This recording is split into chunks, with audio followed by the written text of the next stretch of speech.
سلامونه ملګرو، امید ده چې تاسو به ټول روغ او جوړ وئ. د رومي عددونو په جمع کولو کې یوازې سم فنکشن مه استعمالوئ. دلته موږ نمبر لیکلی دی او د ځای کې دا رومن لیټر دی. که تاسو غواړئ چې رومي عددونه تاسو په مایکروسافټ اکسل کې جمع کړئ نو له لاندې فارمولې څخه استفاده وکړئ. لاندې به تاسو ورته نوشته کړئ مساوي کیږي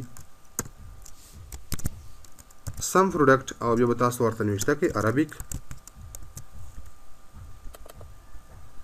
د دې نه وروسته به تاسو د دې مکمل دا رینج انتخاب کړئ، قوس بند کړئ او بیا به تاسو انټر باندې کلیک وکړئ. نو موږ ته دلته 55 دلته جمله راکړل او د دې کوم 55 د دې مکمل دغه جمله راغلې ده. نو که تاسو غواړئ چې رومي عددونه په مایکروسافټ اکسل کې څنګه کړئ جمع کړئ له یو بل سره، نو تاسو د سم پروډکټ د فنکشن فارمولې په ذریعه باندې کولای شئ چې رومي عددونه جمع کړئ. که د شارټ او لنډې ویډیو مو خوښه شوي درسره لایک کړئ، له ملګرو سره یې شریکه کړئ، زما د فیسبوک پیج درسره فالو کړئ او زما د یوټیوب چینل هم درسره سبسکرایب کړئ، تر څو چې په آینده کې زموږ له نورو درسي ویډیوګانو او پروګرامونو څخه برخمن اوسئ.